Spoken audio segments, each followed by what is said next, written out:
Good evening and a very warm welcome to you. Thank you very much for being a part of tonight's Game of Two Halves podcast, powered by the Geelong Region Soccer Show. And it's live and exclusive here on all your favourite platforms. It is episode 109, and my name is Tonshi Prusak. Absolute pleasure to be with you here tonight. What a massive show we have got lined up for you folks. It's going to be huge.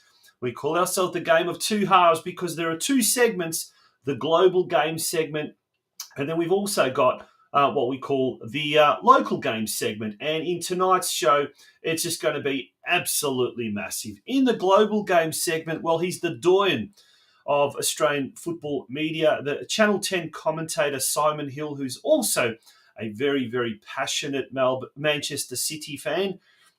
He'll be joining us as part of the global game segment. We'll also be joined by former Melbourne City and Newcastle Jets A-League star KEW JALIENS, who these days calls Newcastle home up in the northern New South Wales, the Hunter Valley. And they will be joining us very, very shortly. Won't be too long before the global game segment kicks off. In the second half of the show, the local game segment, we'll be joined by two gentlemen from Futsal Ballarat, TEBB and Andrew BURGESS. They are both involved with Futsal Ballarat, and they administer the Geelong Futsal competitions. We'll be talking to them because there's lots going on in the area of futsal, let me tell you. And on top of that, we have the Victorian Country Championships as well. Lots been happening in Ballarat over the weekend, speaking of Ballarat.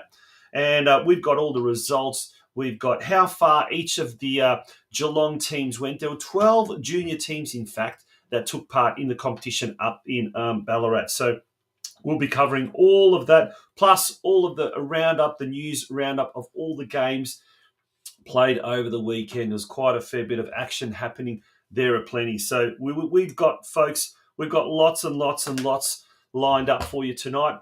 Make sure you hang around for the next 90 or so minutes. But before we do get into the global game segment, just a couple of announcements, if you like. So there we go. They're the guests for tonight. But we've also got we've got some. Let's talk about the Geelong Advertiser. What has been making the news in the local press? On the far left-hand side, we've got a whole page virtually devoted to the country championships.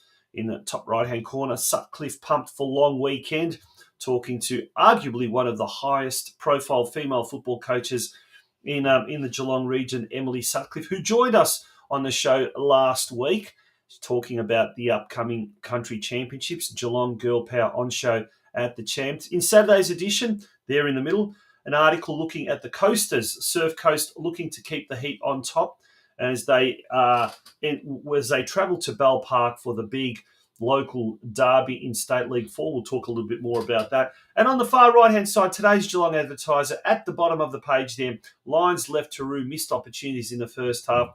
Geelong Soccer Club ahead of arguably its biggest game of the season that is tomorrow night when they take on in the Australia Cup Round 7 fixture. They take on the might of Oakley Cannons, 8 p.m. at Jack Edwards Reserve.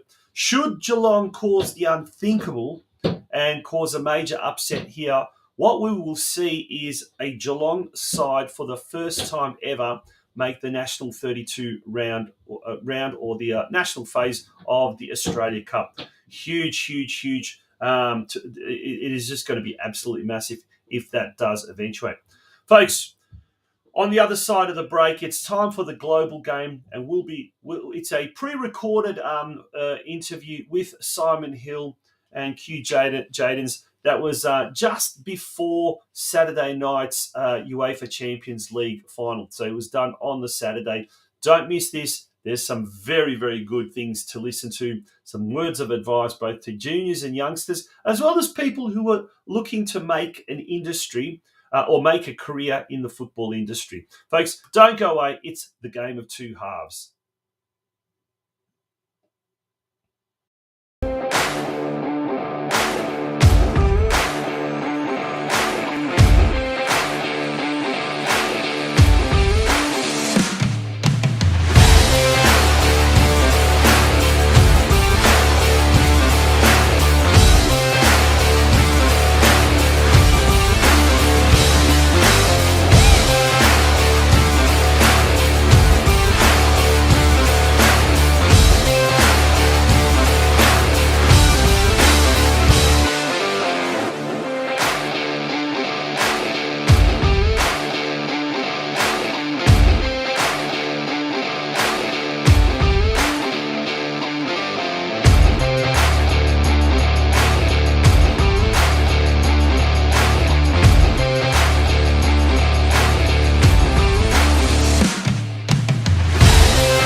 It's Ray from Euro Football Star. We're coming live from the beautiful Taksim Square in Istanbul, and we've got some special guests on the line with us.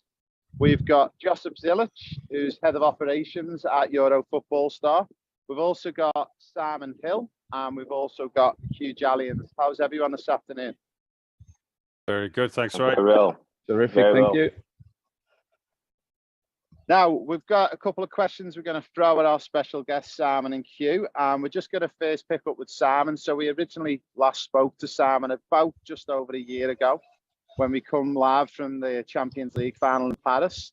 And just for a bit of an update, we've got probably quite a few, many more thousand followers since we last had you on, Simon. So I was just wondering if it was okay, because we was overseas in Europe and also back in Australia. If you could just give them maybe a little 1 minute background of your career and where you started and what you currently do in current day. Well, I'm from Manchester, as you can tell by the City tracksuit. I'm a big City fan, so I'm delighted we're in the final again. I grew up in northwest England, started my journalistic career in 1991, which makes me feel very old. Working for radio stations in the UK. I eventually worked for the BBC for about a decade, went on to work for ITV, various other places, including Sky Sports as a freelancer, and then came to Australia in 2003 to work for SBS Television. where I worked for 3 years, and then I went to Fox Sports, where I was chief football commentator for 14 years. And since 2021, I've been with Channel 10. So I call the A-League games and the Socceroos and Asian Champions League and all that sort of stuff. And I have a radio show on SEN as well. So that's the short version. Amazing, Simon. Thank you for that background. And obviously, by the big smile on your face, I can tell that you're a Manchester City fan at the moment. Yes, very happy with life at the moment. I am very begrudgingly happy for you. And yeah, I am not a Manchester City fan. I have to wear the scarf because I lost the bet. So unfortunately, but I've got some toilet paper if we run out in the hotel. This is perfect. What, you got a United scarf as well, have you? No, I wish. So the same question for yourself, Q. If you can give us a little bit for our listeners and followers, many people know who you are, but also for those that don't, if you could give us a bit of a background and your involvement in football. So I was born in the Netherlands. I've played professional football for about 23 years.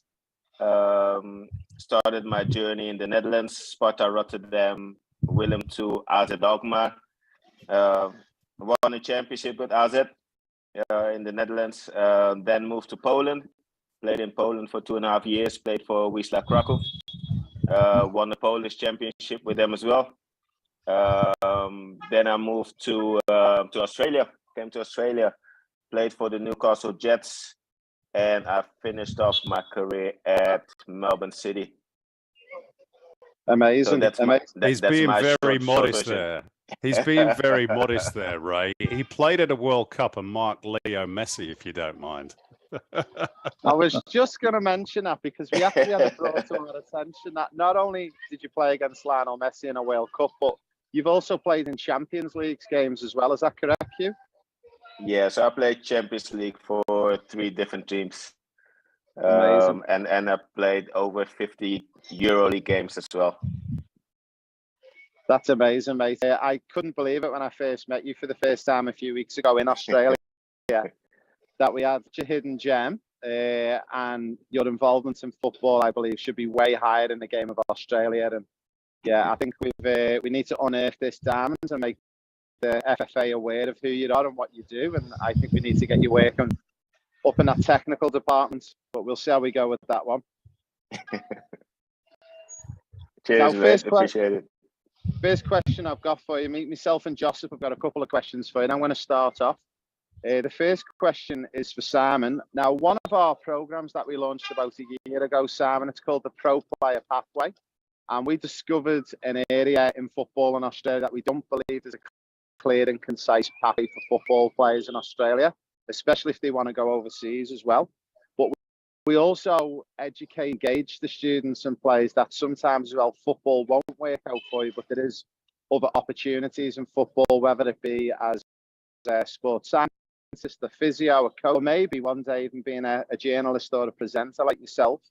The question I've got for you is, do you think it's a good way to go to stay involved in football, and some of the opportunities that you've been offered over the years, are you happy with the choices that you made, and do you think it's a good route for people who are heavily involved in playing, but maybe as a pro to go into other areas? Yeah, look, I mean, I'd say that in life generally, to be honest, it's always good to have a backup plan. Although I didn't have one, to be fair. I always wanted to work in football, and I knew very early on that I wasn't going to be good at it professionally. So, you know, I made it my business to try and do the next best thing. But, you know, certainly it's good to have something up your sleeve in case it doesn't work out, because obviously the fallout rate in terms of, you know, young kids trying to make it as professional players, and Q will probably be able to speak better about this than I will, but it's huge. You know, it's only a very select few that get to the very top and are able to earn a decent living out of the game as a player. So it's worth exploring those other avenues, definitely. You know, in my year when I had, I was going to say off from football. I wasn't off from football, but I wasn't in full-time employment. You know, I experimented with an awful lot of different things, still related to journalism, but I did podcasts and I did grounding and hosted shows online, and did all sorts of different things. And you know, it was interesting to learn different skills and to find different ways of earning money and, you know, putting food on the table. We all got to do it. And at the moment, you know, as you can tell by my grey hair, I'm probably coming towards the end of my career. And you know, I've just started doing a leathercraft course to make wristbands. So, Oh, wow. you know, it's completely different. There you go. There's one of them. So, you know, it's always good to have a backup plan because, you know, things don't always work out, particularly as a footballer. You know, you can get an injury as well, which can stuff you. Yeah, that's amazing. That's great. And some good feedback for some of our players got tuning in. Now, Q, we're just going to ask you a question in relation to playing at the high level games like World Cups and Champions League. So for our players who are preparing down that journey and are going to, hopefully some will experience play professional football, would you prepare as a professional player for playing in front of such big crowds, and how do you deal with nerves and stuff? Could you maybe give some of our listeners a little bit of advice around that if any of them are lucky enough to make it? Yeah, so your preparation, like it's not just about the big games. It has to be a lifestyle. So you got your proper diet. You need to know when you need your rest, like afternoon sleeps. It just becomes a lifestyle. So when it becomes a lifestyle, the big games are just an add-on. And with the big games, like for me, I had a chat today about it as well. My non-negotiables, like for me, every day I start at 0. I start at 0, and I'm very grateful to be awake and to have a blessed day. And from there, like I just get ready and focus for the games. So my focus is just on winning. Every time I cross that line, it's just about winning the game and having that focus and mentality to do so. And that has been my best preparation, because when you cross that line with a mentality to win, you are very focused and sharp to start every game. That's amazing, Q. Yeah, that's one of the things that we speak to our players. If you fail to prepare to fail. And I think what you've just said in a nutshell there is preparation's key for everything that you want to do with your football career. Now, I believe Josip's got a question for Simon. Josip, do you want to fire your question for Simon? This isn't the official question, Simon, but will you be at KEW Beach Markets with those bracelets you talked about earlier? Yeah, mate, if I can flog a few, absolutely. Yeah. I'll line up and get a couple. One for each wrist. That's all right. It's funny enough, we mentioned preparation with Q and in terms of a player mentality towards preparation and what they undertake to get themselves on the ground. My question directed to yourself would be about yourself, the investigation you have to do and sort of research you need to do. Tell us about your preparation when you want to speak to someone notable and you want to make sure you make a good impact with your interview questions. Well, in terms of preparation for commentating games, you know, I don't shirk on that. It's probably similar in some ways to a footballer's training during the week. You know, you put in your hard yards during the week and you deliver it on the Saturday or the Sunday. So I make sure I don't skimp on any of the preparation. It's the same for an A-League game as it is for a World Cup final. You make sure you do your research. You make sure you know as much as you possibly can about the teams, about the players, about the coaches, about the formation they play, about any injuries, you know, their league table position, et cetera, et cetera. So, you know, if I want to get extra information, then I will pick up the phone and speak to the coach or the press officer, who normally has a pretty good handle as to, you know, what's going on at the club. And, you know, in the A-League, at least, obviously, I'm pretty fortunate enough to be able to know most of those people. So it's only a text message or a quick phone call, and I can normally get the information I want. If I'm doing a game that involves, you know, overseas teams, I am calling Australia against Argentina, for example, in a few days' time. So, you know, I've already started my research on Argentina. I won't be able to go to the press conference, unfortunately, because it's in Beijing, but I will probably speak to an Argentine journalist over the next week or so and, you know, try and get some semblance of information as to how they might play, what's in the manager's mind. So you do as much as you possibly can. And again, just to echo what Q said, it's the same as being a footballer. If you fail to prepare, you prepare to fail. Yeah, good. That's good synergy in the messaging there between the both of you, whether it be sports media or in practice as an athlete as well. Yeah, same process. That's good. Could I extend my question out to Q then, please, Ray? Yes, go for it. Thank you, Josip. Thank you. Q, we share a common contact that's played football with you over the years, and Joey Didlitzer, who played with you at RZL. Yeah, Big Joe. We're both at North Geelong. He's been very passionate about the junior development over there, and he's making fantastic progress with a lot of the young lads. So yeah, I had a chat with him recently about you coming on board to Euro Football Star. So yes. Anyway, what that really sort of entails about with Joey is because he's so big on foundational skills. I guess the question to yourself is, throughout the course of a professional career as a footballer, how often and how much time is spent on revisiting foundational skills to make sure you have that sharpness out on that edge? That's a everyday thing, every day. Like your basic principles, your passing, left and right passing, scanning. It has to become a habit. So when you're on the pitch, think about what you need to do. You already know it. You got the muscle memory. You've done it over and over again. You do the same. You do it individually. Then you do it with pressure. So it's an everyday thing.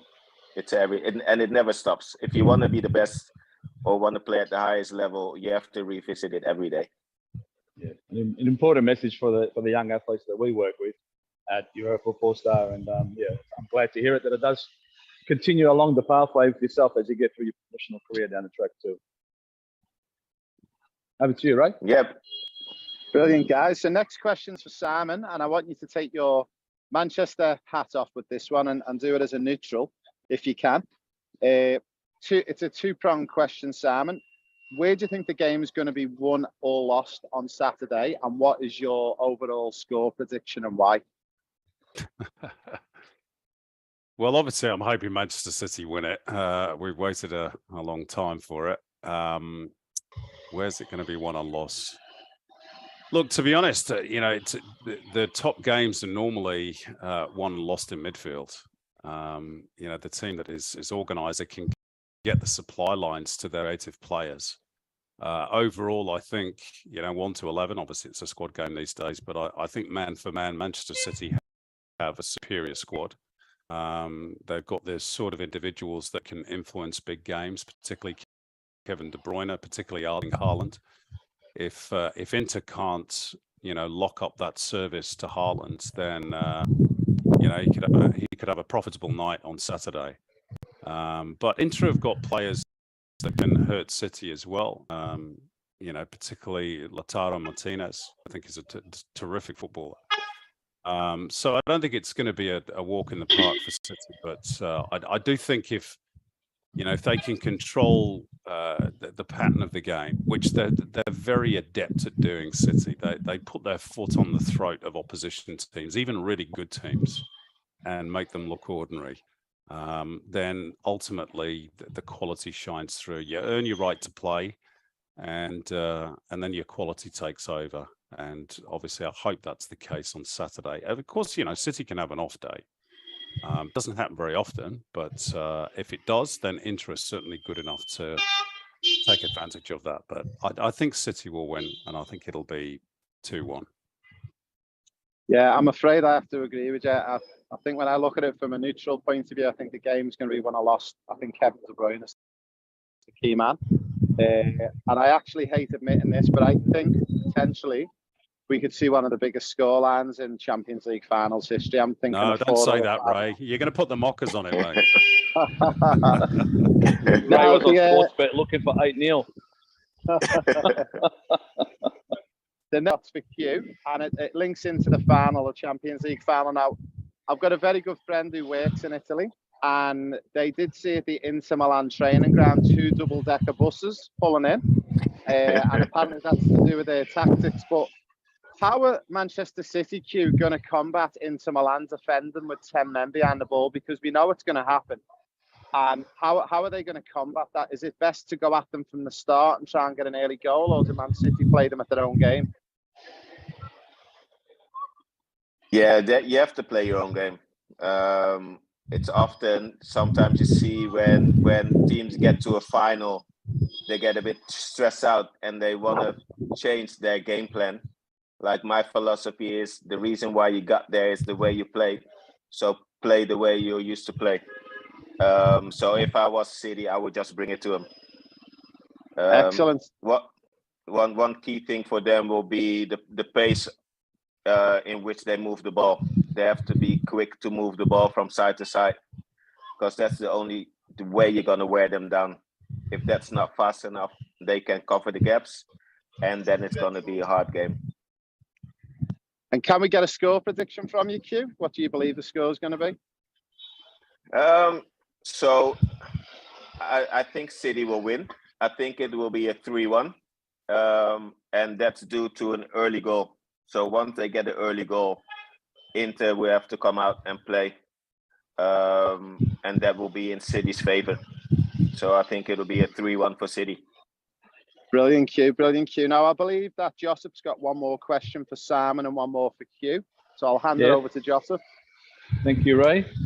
So Simon, just thinking about the amount of games you've covered and probably the interviews and research you've done over the years, is there one occasion in the World Game that stands out the most for you, and why? That's a difficult one.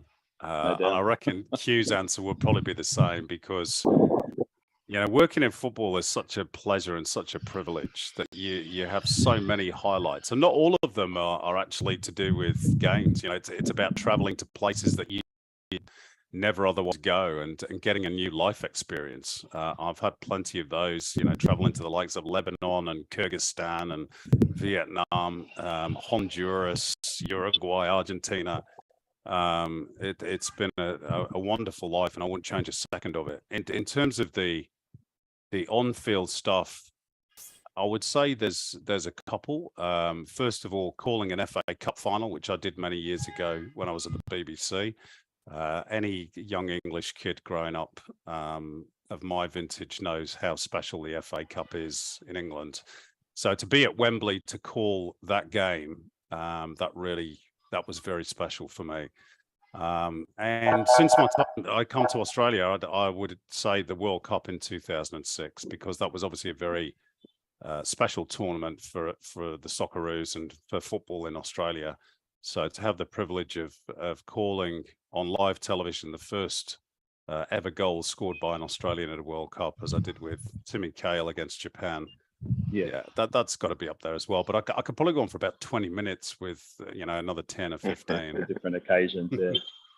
Yeah. It's funny you say about the FA Cup and how special that was to you. My first memory of you as a presenter in Australia was when Man City was in a FA Cup final. And for the life of me, I think it was Man United, Man City. I just can't remember exactly who the opposition was at that time. It was the early days in Australia, and that was my first memory of you. So there you go. I think we're about the same vintage with the Silver Fox thing happening.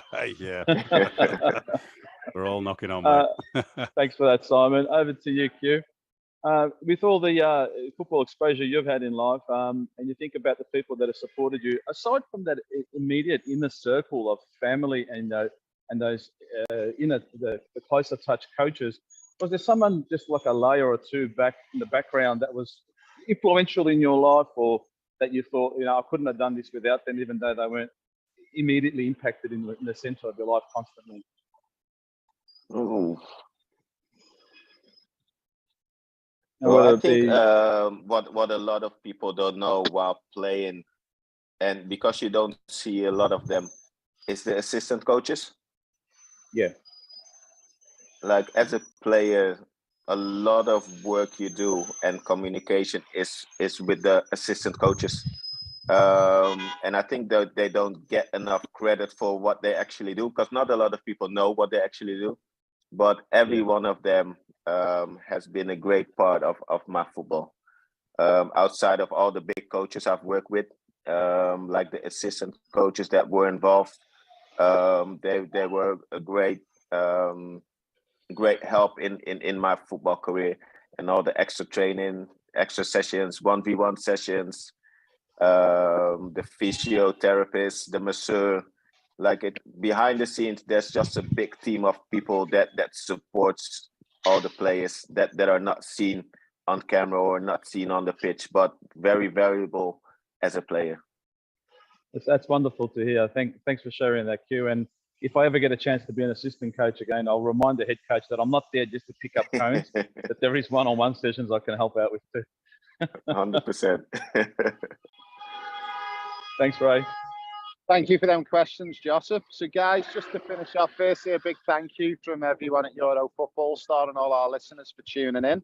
Now, we've already got Q tied down for next year for London, for Wembley, and I believe he's going to be coming to the Champions League final as a special guest, the Euro Football Star. And depending on where you are, Simon, but the offer's going to be extended. So from next year, if you're available, mate, we'd love to offer you a trip across to London to Wembley and be with us for the Champions League final if you're available, and we can have a chat about that over emails.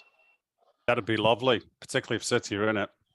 I think there's a very good chance. We're planning to do the Europa League final, which is in Dublin.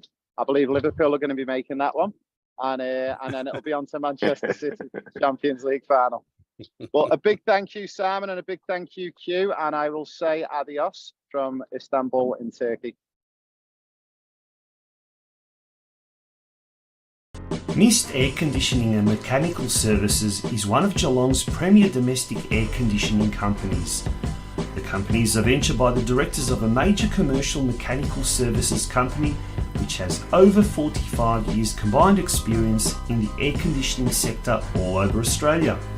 Our service and vast industry connections will ensure that Mist AC will not only be competitive in price, it will also get you, the client, ongoing service needs for your home or office.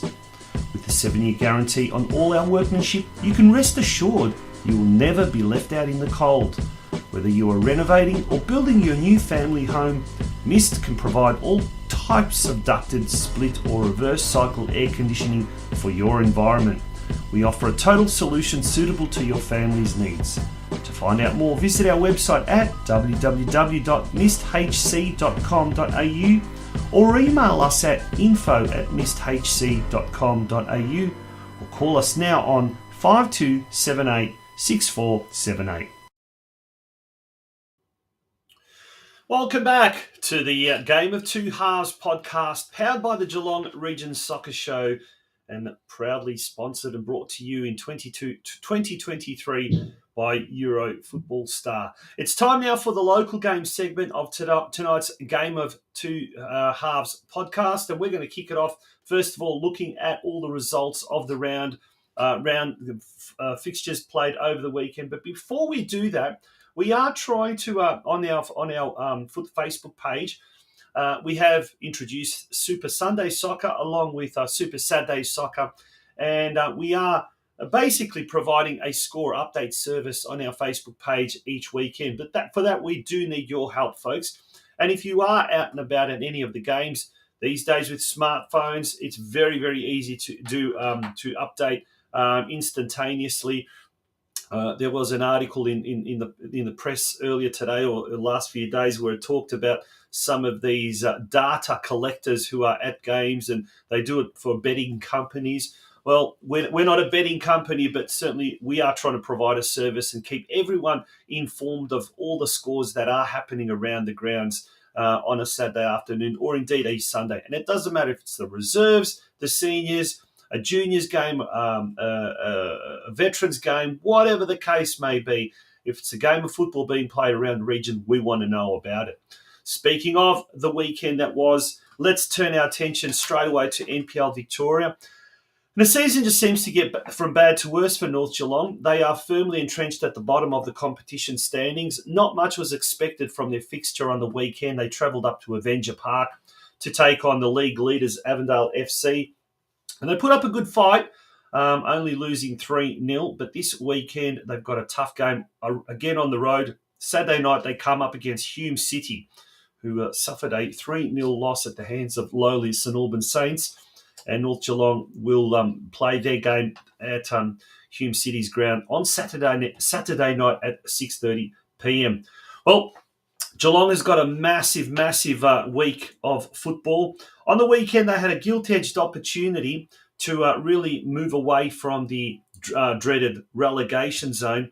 Unfortunately for the Stead Park-based Lions, they could only muster a 1-1 draw against Ballarat City, and as a result, they still find themselves perilously close to the drop zone. This weekend, they travel to Cross Keys Reserve to take on Essendon Royals in a must-win game. Now, should the Royals win, they will overtake Geelong. Should Geelong win, they're going to move away from that relegation zone, so it's a must-win game. But before that happens, obviously, the big game tomorrow night at Jack Edwards Reserve. That's at 8 p.m. when Oakley Cannons host Geelong. The might of NPL meets the NPL 3. And on last night's podcast, the Football Out West show, our sister podcast produced by the same organisation, Community Sports Media Services, Steve Curtin and myself had the privilege of chatting with Geelong captain Anthony Trajkowski, who unfortunately is out at the moment. This is a small snippet of what he had to say. Well, look, I think we started off the season quite strong, as you said. We don't have the luxury to have a really deep squad, like probably an Oakley Cannons or something, like which we face on Tuesday. So that's obviously a difficulty for us. And, with a few players out, it does, hinder the chance of obviously being up there with the other teams. So, we started off really strong. We've struggled the last few months, but, I think we've got the players, we've got the mentality. So hopefully we can lift and really have a good, strong finish to the season. And that was from last night's episode of the Football Out West show. To watch that replay, to watch the full replay of that interview, go to our YouTube channel, the Geelong Region Soccer Show YouTube channel, or to the Football Out West show YouTube channel, and you'll find the full replay of last night's podcast on there. Now let's move along to the state leagues. Another side that is struggling this year, unfortunately, hasn't been a good year so far for the Geelong clubs. Not too many are doing very, very well. Most of them are at the wrong end of the competition standings, or their respective competition standings. In State League 1, Corio hosted FC Strathmore, coached by former North Geelong Warriors coach Mickey Cholina, who ended up staying back afterwards in the club rooms, which is very, very nice of him and the FC Strathmore folks. But Strathmore defeated Corio 3-2 this weekend. Corio taking on Brimbank Stallions at Hume Reserve. That game's at 3 p.m. Do I need to even say it? It is a must-win game. When Corio at the moment in second last spot, dangerously close to the drop zone, they need to start winning games, as does Geelong Rangers. Rangers in State League 2, they had a tough game. They came up against the competition leaders, Clifton Hill, 5-0 drubbing at the hands of Clifton Hill. This weekend, Epping City, bottom side, Epping City hosts the Rangers, and this is when we talk about gilt-edged opportunity to move away from the relegation zone, this is it. The Rangers simply need a win here, no ifs or buts. In State League 4, Surf Coast is one of the only Geelong clubs at the present moment in a promotion-seeking position. And mind you, that second spot there in State League 4 only leads to a promotion playoff again against the State League 4 Northern Division runner-up. So it's still not guaranteed, that's for sure. But on the weekend, Surf Coast defeated Bell Park 4-1 in the local derby. Barwon, unfortunately, they succumbed to ladder leaders Laverton 1-7. A big thrashing there. This weekend coming, Bell Park travel to Melbourne City. Surf Coast are away to Barnstoneworth United. And Barwon hosts the Moonee Valley Knights. That could be a very, very tough game, that one. But they could do Surf Coast a huge favour by taking some points off the Knights at Grovedale Reserve on Saturday night. That game kicks off, by the way, at 5:15. In Men's State League 5 action, we saw Melton Phoenix destroy Lara United 4-1. But speaking of destroying, the Deakin Ducks absolutely annihilated Tarnee United 10-0. So that's a huge percentage booster for the Ducks. The Surfside Waves had the bye. So in round 13 fixtures this weekend, Lara United are at home to lowly Tarnee United.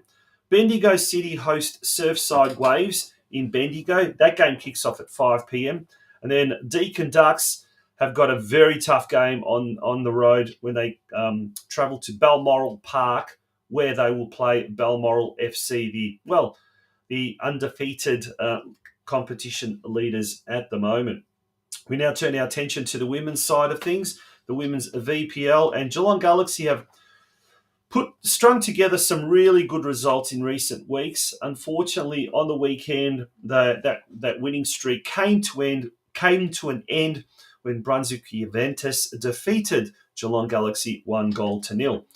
Galaxy remain in 6th position on the competition standings, and they're about 6 points off second place Spring Hills, who jump into second spot after Ringwood City, interestingly, got beaten on the weekend by Spring Hills. So at the moment, Essendon Royals on top, Spring Hills second. They are the two promotion spots into next year's NPLW competition. Galaxy, well, they'll be hosting Essendon Royals at Hume Reserve this Sunday, 3 p.m. kickoff. A very tough game indeed, but Galaxy will certainly be looking to get back on the winners list. And certainly last but not least, Women's State League 1 competition. On the weekend, North Geelong returned to winning ways with a 5-0 win over Mill Park away, and that thrusts North Geelong into third spot on the competition standings. Geelong Rangers lost to Brunswick Zebras 2-0, and as a result, they've now slipped into 9th spot, or second last. And Lara United had a big win on the road against Caroline Springs, 2-1 at the City Vista Reserve. A very, very important win for Lara United as they maintain pace with the leaders. In round 9 fixtures, Lara United are at home to Clifton Hill. Bundoora United, the runaway competition leaders, they're at home to Geelong Rangers. And then we find it's a case of second versus third. Keilor Park hosts our very own North Geelong at Keilor Park Recreation Reserve on Sunday. That's at 3 p.m.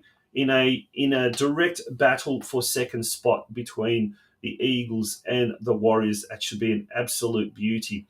And that brings us to the end of our weekend roundup, folks.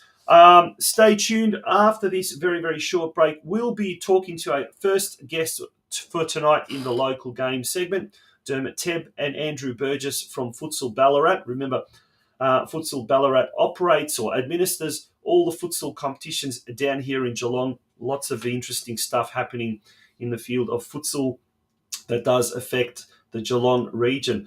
After that, we'll also take a very, very comprehensive look at the Victorian Junior Country Championships that just concluded several hours earlier in Ballarat, and some good results, some not so good results for the 12 various junior teams that went up to Ballarat. 4 of them were girls teams, 8 of them boys teams. We'll find out exactly how that all went, and plus we've also got some footage of those country championships as well. Folks, don't go away. We're going to have a very short break. You're watching the Game of Two Halves, powered by the Geelong Region Soccer Show. It is indeed episode 109. When we return, it's time for our guests. As the first solar tube skylight installer in Victoria, Scotsco Skylighting has nearly 30 years of experience and offers a variety of services including custom-made skylights, high-quality Velux skylights, and a variety of solar tube daylighting systems. The benefits of having the skylight in your home are many. They let natural light into your space, and with that light comes solar heat, improving your mood and even helping with performance in workplaces. Plus, heating your home with sunlight can save on heating costs during the chilly seasons. Cosmetic changes like skylights can add equity into your home, and similar to adding mirrors on the walls, skylights can make a room feel bigger and more spacious. It's about time you enjoyed all these benefits plus more. So what are you waiting for?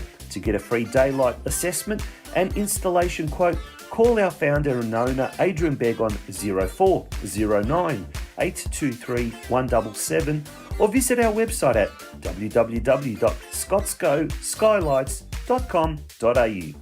Scotsgo Skylighting is proudly Geelong owned and operated.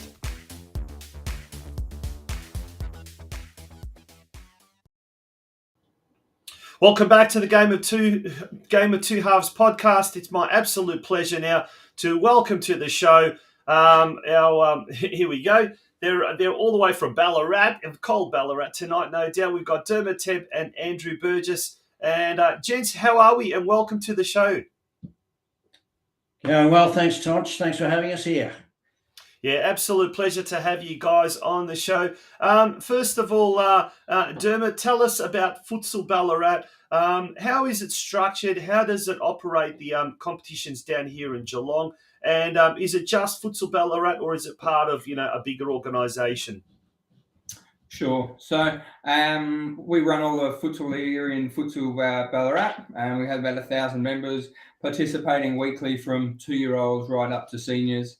With multiple opportunities for training programs, development training programs, elite pathways, as well as obviously social development training programs and competitions. So we're running similar programs in Geelong, under Geelong Futsal, currently running senior programs and some big stuff coming for our summer competitions as well. So looking forward to the future, mate.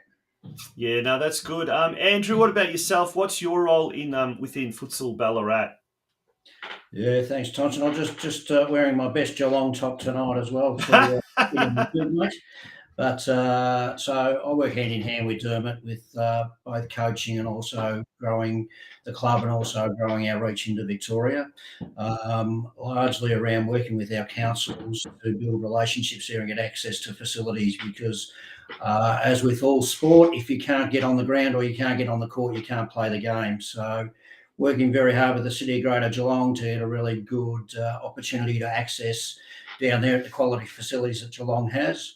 And then on top of that, really looking at building our competition. And we're really proud, Toch, that although we are Futsal Ballarat, we have actually started and are running as Futsal Geelong and the Geelong Futsal Club.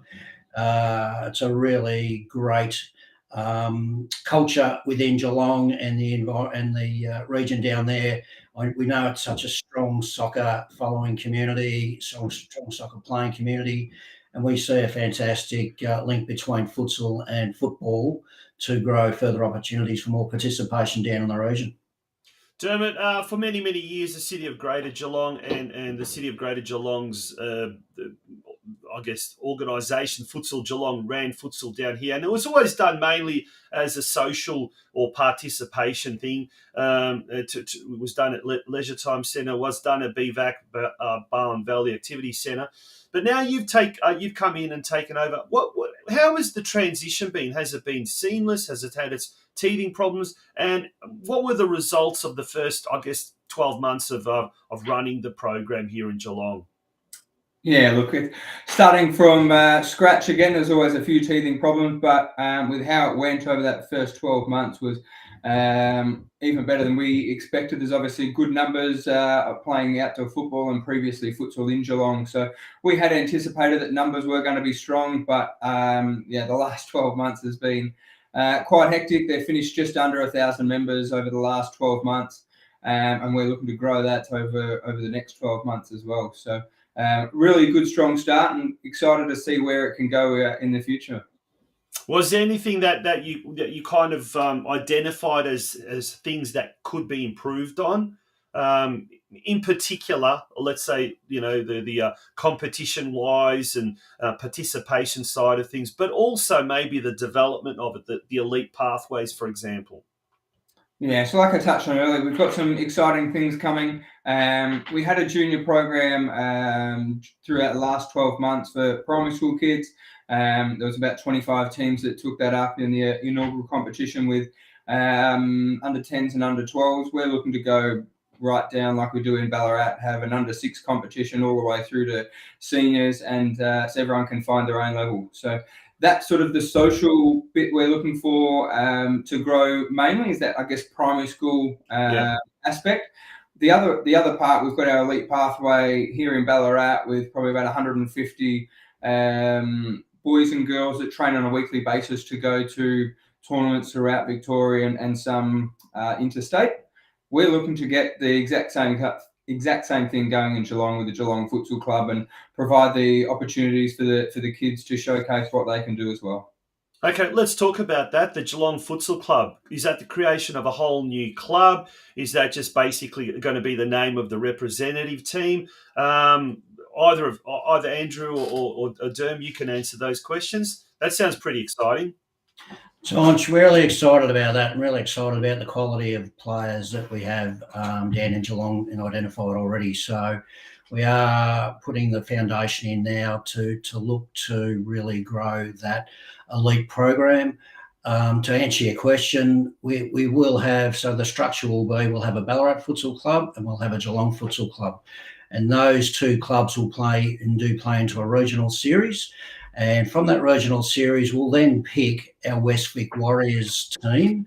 And that West Vic Warriors team will be the Western representative team for Western Victoria. And what we envisage happening, and we've already piloted this through the Ballarat group, that we will be taking that team away into international or national tournaments for a start, and then potentially international. So for the last couple of years, we've been up and competed in the Gold Coast International with a representative club, which is pretty much just Ballarat. We're really excited about bringing Geelong into that and having the best players from both the Ballarat and Geelong region come together and play under the West Vic Warriors. And we've already had a touch of that experience. We had the under-12s group this year play in the state championships. That was made up of both Ballarat and Geelong players. With limited training, limited opportunities to work with the boys, that team went through and made the final.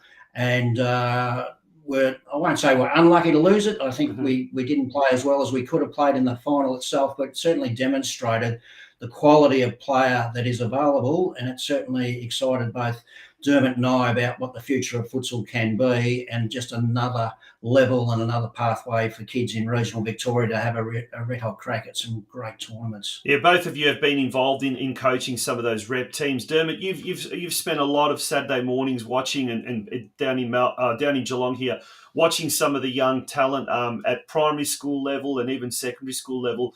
What's your early impressions of the talent here in Geelong? Because obviously, as you said, a lot of them do play soccer, on Sundays and during the winter months. But is there enough talent here in Geelong to maybe harness it to be able to take it to another level? Yeah, absolutely, mate. We obviously the first 12 months we were planning around just getting the competitions back up and running.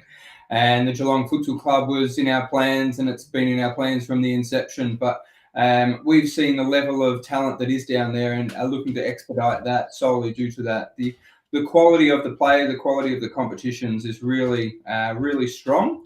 And I think it says a lot about the footballing community that's already down there and what's already happening. So not only do we think it will be a really good program, we think it'll be really successful once it's up and running with the quality of players that we have there. Yeah. Now let's talk about last week. Football Victoria made an announcement that it would launch an F League, or that's what it was talked about, an F League, which would be later this year, which would be the pinnacle of futsal.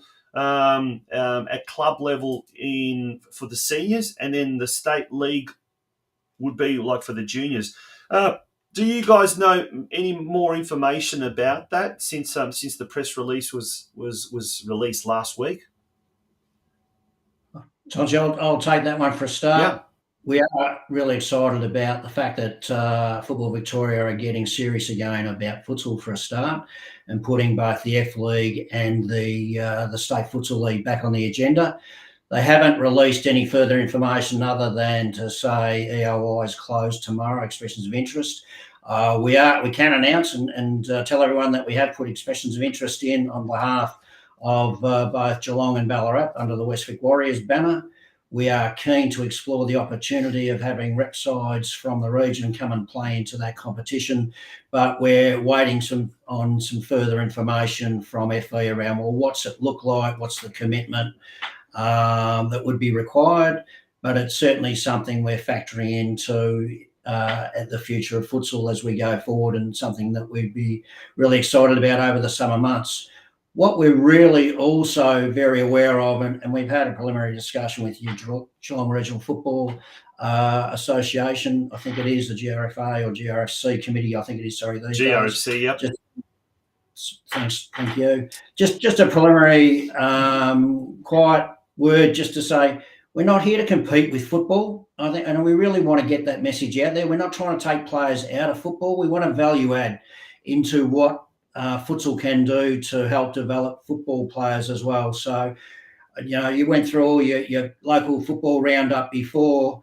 The number of clubs that Geelong has, it's quite quite a credit to the culture of football down there. So we just want to make sure people are clear that we're not out trying to steal players. What we are trying to do is work really well with club and club football to give pathway opportunities and development opportunities. And what both Dermot and I bring to the region that the region hasn't had at futsal level before, with it just being with the council predominantly, is 2 state level coaches, and Dermot's also a AFC qualified coach, and shortly I'll be doing the same course. And we want to work to develop kids, and we've got a great history of doing that as with what we've done at Ballarat, and now we want to bring that into Geelong. And we see the F League or the state leagues, which are 12s, 14s and 16s in boys and girls, as a great opportunity to be another development tool for football and futsal in the region. Yeah, no, this brings it a step closer to reliving some of the glory days of once upon a time when there was a Geelong rep team playing in a national competition. Before this, would be even great to have a state competition. We've got some historical footage of the Geelong CC Cats in the old James Hardie National Indoor Soccer League. Now, that's circa 1987, as you can tell by the hairstyles. But back in those days, the Leisure Time Sports Centre there in Norlane West was regularly filled to capacity with lots and lots of spectators there, which is fantastic and great to see. And look, since then, it only lasted, I think, a couple of seasons, if that. And unfortunately, didn't go any further than that. But this is a step in the right direction. And look, there have been some half-hearted attempts in the last couple of years to have a rep team, playing at tournaments, and they've done it very, very well from memory. But this is an opportunity now to really start to develop the sport as a whole. Dermot, have you had much to do with Football Victoria? And apparently they do now have a designated person looking after futsal. Are they finally starting to turn the corner, and as a governing body of futsal and football in this state, are they starting to once again take futsal a little bit more seriously? Yeah, absolutely. They do have a dedicated futsal person within FB. They're also integrating all the other roles within their departments into football and futsal together as well. So not only have someone driving it, it's also becoming integrated into the organisation, which is really good. We're starting to see some positive things come out of that as well. And these things will take time, but it's a really good start, and they're definitely going down the right track. And the F League and State Futsal League are going to be a very good in the right directions as well. Yeah. Now, at the moment, the only centre that is offering futsal in Geelong is the Barwon Valley Activity Centre, and it's pretty much almost exclusively used by futsal. We used to have the Leisure Time Sports Precinct, but in Geelong, unfortunately, we have just a lack of quality indoor facilities, both for futsal and for other indoor sports as well. Will futsal be returning possibly to the Leisure Time Centre, or are there other centres or within the city of Greater Geelong network that may be opened up for usage of futsal in coming months, years? Tonch, we're again happy to let everyone know that one of the key things that we've been working on in our first 12 months is integrating our relationship with the City of Greater Geelong. Yep. and also positioning futsal at the strategic level of what the next 10 years looks like. So the City of Greater Geelong are doing a strategy at the moment, which, if it's not released yet, will be released shortly for public comment. And part of that strategy looks at what the futsal requirements will be over the next 10 years in key growth areas. And again, pleased to say that we've been a strong voice at that table, giving feedback around the opportunities for the sport to be extended out past VVAC, and certainly leisure time is on the radar, but new stadiums being looked at across the Geelong region as well, and planning with local governments around what that looks like. So we're really proud and pleased again that the people that we are working with and employing down in Geelong are Geelong football people. The referees at VVAC are all Geelong people. We haven't bring them in from Ballarat. Our management will be Geelong as well as we go forward. So we really want to be in the heart of football country. We really want to make sure that futsal has a great opportunity to grow, and that we can get lots more people involved in the sport, and pay respect to what you just showed us on the screen before, of where a lot of hard work from a lot of people has gone in, and there's been a lot of false dawns, not due to people not having a red hot go, but we really want to make sure this one is a sustainable growth period for the sport, and connects well, I should say, with local football, and provides a great base to grow the sport out through Geelong and the wider region. Fantastic. It certainly sounds like really exciting times for the sport in not just Geelong, but the wider Western region, obviously in Ballarat and in Geelong. But with so much opportunities, it certainly is going to be an exciting next 6 months. But Dermot, I guess apart from the F League and the state leagues and what may eventuate from that, what else is being planned? What is like? Obviously, futsal in Geelong booms in the summer months. What can we expect over the next few months? Expressions of interest, to team registrations? Will we have any different competitions, any new competitions? What awaits us over the next few months as we start to look at the end of the current winter season? Can't believe I'm saying it's already so close. You're flying, mate. Unreal. And absolutely, we are in discussions already with a lot of our teams to come back in for the summer season. We were very close to capacity last summer season. Following that, we'll be putting out EOIs and getting everyone back in. So we will have all of our programs running again. We'll have our senior programs, our junior programs, all of our school programs. We're also looking at the opportunity of running some form of a AAA program. So we've been in discussions with Geelong organisations to see how we can get that running and provide further opportunities for some form of the minority groups down there as well. So other one is potentially a walking futsal or something like that. But AAA is probably the big one where they're looking at to hopefully start in the next summer period. So just growing further opportunities for those programs for anyone at any level and any ability to come and have a crack. That sounds really, really exciting, gents. Thank you so much for joining us here on the Game of Two Halves podcast today. It has been an absolute pleasure. And finally, Andrew, Dermot, have you got any last words for the viewership here in Geelong and further afield? Tons from me. Again, thank you to the clubs and the players that are supporting us down there. As with everything, you can't do anything. You can have some great courts, you can have some great facilities. If people don't turn up to play, then you're wasting your time. So thank you to the football community of Geelong getting behind us in our first 12 months. And to you, Tonch, like this is the this football show. I think you said 109 episodes of promoting football, getting information out there. It's a fantastic thing. So thank you for your commitment there as well. Thanks, mate. Brilliant to see these things come through. Good on you. Dermot, over to you. Any last words? No, again, well just a big thank you, mate. We are not here for the 1 year. We're looking to grow these programs with everyone. It's going to take a small army to get it done, and we're looking forward to growing the wider community in the future for anyone that wants to have a go. Good on you guys, and thank you for joining us here on the Game of Two Halves in the local game segment. Thanks, Tonchi. Gents. Dermot TEBB and Andrew Burgess from Futsal Ballarat. Folks, don't go away. Straight after this break, it's time for the Victorian Junior Country Championships roundup. There's some exclusive footage of some of the youngsters that were strutting their stuff on the football field on the weekend, and we'll also have a look at all the results as well. So don't go away. We're nearly into stoppage time. Mist Air Conditioning and Mechanical Services is one of Geelong's premier domestic air conditioning companies. The company is a venture by the directors of a major commercial mechanical services company which has over 45 years combined experience in the air conditioning sector all over Australia. Our service and vast industry connections will ensure that Mist AC will not only be competitive in price, it will also get you, the client, ongoing service needs for your home or office.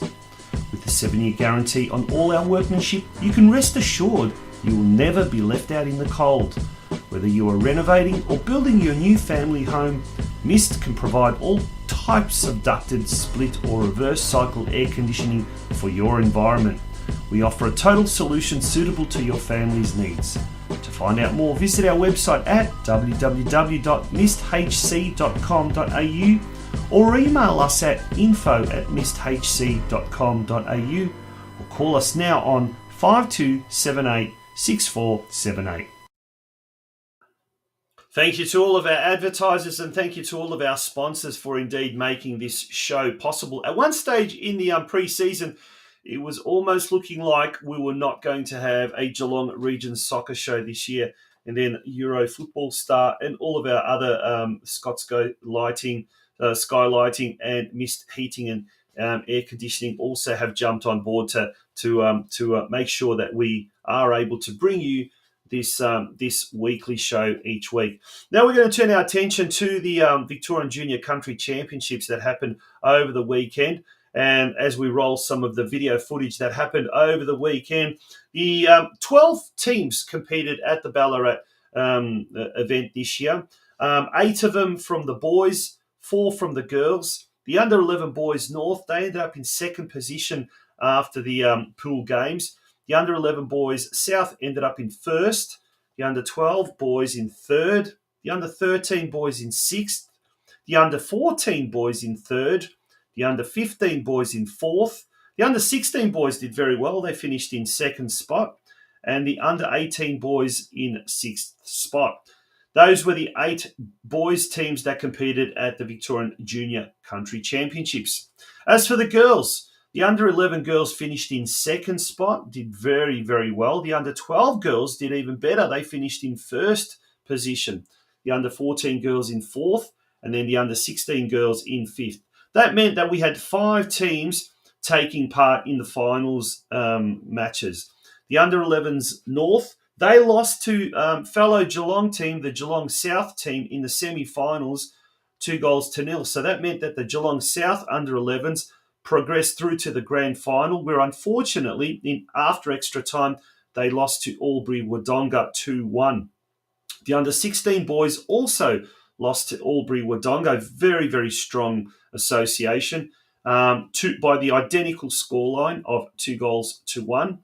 And then we had in the girls section, 2 of the teams ended up getting through to the finals. The under-11s, they lost to Bendigo after scores were locked at 0-0, and it went to penalties. They lost 3-0 in penalties, unfortunately, but they did very well against, once again, another strong association. The Bendigo and the Albury-Wodonga associations are renowned for being very, very strong because in these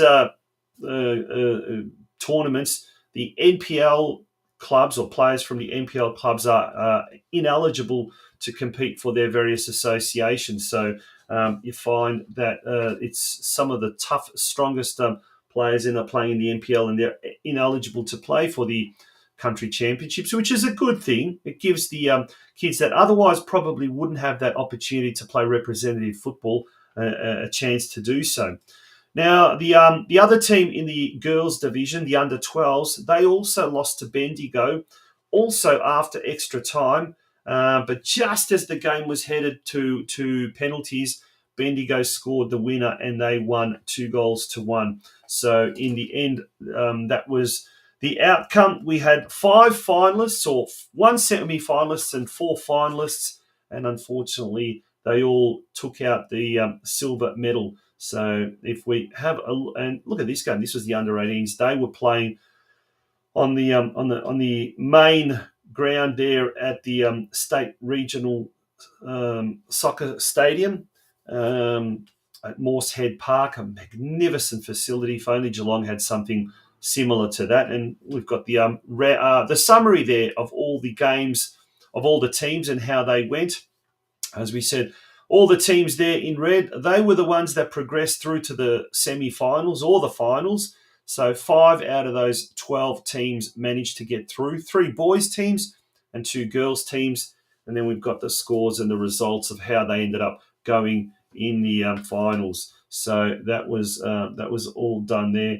And a big shout out to several people who helped with the video footage that provided either snippets of the video footage, or they actually organised for some of that video footage, the video clippings, to be sent to us. Alistair Leach, Emily Sutcliffe, Rachel Coomans, Philip Lang, and Ivan Kovachev. Thank you. A big thank you to all of those. And there was some of the footage we weren't able to use. There was just quite a fair bit of footage, but we really appreciate the fact that they were able to send us all of that footage, and we really thank them for it. Remember, folks, every Saturday and every Sunday on our Facebook page, we've got the weekend score update service, Super Saturday Soccer and Super Sunday Soccer. It can only happen if you guys contribute, because there are people at all of these suburban grounds throughout the weekends. Juniors, seniors, men, women, it doesn't matter. Pop the score, the full-time score results of whichever game it was that you attended, and keep us all informed and entertained.